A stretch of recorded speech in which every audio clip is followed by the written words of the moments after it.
What if we just kept standard time all year round in Indiana? I'm 13 News meteorologist Matt Standridge. Many of us remember when that used to be the case. Remember up to 2006 when that changed, when we started observing daylight saving time like a lot of the country was doing. I remember I was growing up when that change happened, so it was really weird having to change times. Never had to kind of deal with that. So now we've had it for what, just about almost 2 decades now.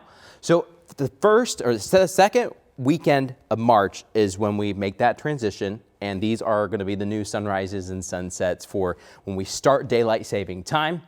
8 o'clock hour for most of Indiana now, extreme eastern Indiana right there at 7:59, kind of scooting in.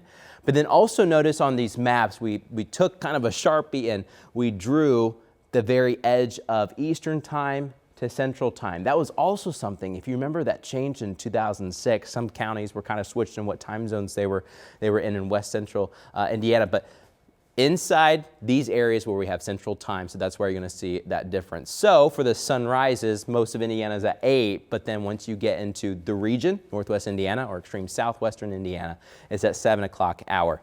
Then we get to sunsets. And just kind of the same thing. We've got sunsets there in the 7 o'clock hour, but then the 6 o'clock hour for Central time. So this is with daylight saving time. If we just were at standard time, it wouldn't feel like much of a difference. We would go back to what we were dealing with for the start of March. You know, we would have a lot more 7 o'clock sunrises and 6 o'clock sunrises for Central Indiana. That sun was coming up early, but now everything's kind of delayed.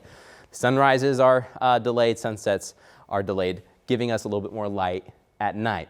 Let's talk about some of these daylight changes really quick. March has the biggest daylight gain out of any month of the year, and we get between 70 to 80 plus minutes of extra daylight from March 1st to March 31st. The farther north you go, the bigger the daylight change is. You've been noticing it probably day by day. We're gaining about 2.5 minutes every day across Indiana. So this red color shows you the difference between where we're getting more of those 80s for the daylight gains in minutes and then 70. So much brighter skies coming up in March. Now we just got to get the clouds out of the way. March is still kind of a cloudy month, but we start decreasing those clouds really into April and into May. So when we're looking at just daylight changes, you know, this includes the springing ahead that second weekend of March.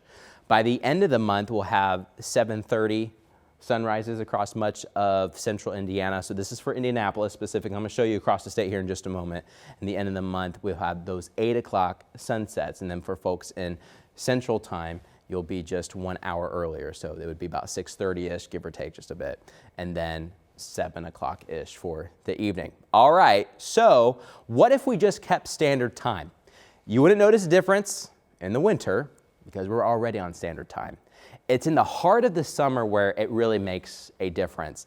This is what a summer would be like in standard time. This is what it was like about 2 decades ago across Indiana. Once again, we've got the line showing you the difference between all of Eastern time, Central time, Central time. So you'll notice those differences in Northwest and Southwest Indiana. All right, the big difference would be the sun would get up a whole lot earlier. We're talking about 5 a.m. sunrises, bright and early, but check this out, Central time, huge difference. We'd have sunrises just after 4 o'clock in the morning for extreme Northwest Indiana, the region, and far Southwestern Indiana. That would be a big difference. You know, right now at daylight saving time, you just add an hour. So we're in the 6 o'clock hour for much of Indiana and the 5 o'clock hour for Northwest Indiana, but that gets to 4 a.m. Then you get to sunsets. Sunsets are also earlier. Everything's just earlier. They're on standard time. We'd have sunsets at 8 o'clock. In Northwest Indiana and Southwest Indiana, they've got 7 o'clock sunsets. So then the question is, what do you like better? Do you like having more light at night, which you would be more of a fan of daylight saving time? Or do you like more light in the morning, which would give you kind of a lean towards standard time? It really kind of is a 50-50 issue, but then there's a small crowd that says, hey, I realize both are kind of wonky in their extremes, so maybe doing the time change is fine. It's just kind of, it doesn't feel very good for that first week or so when you do make a time change. Will things change?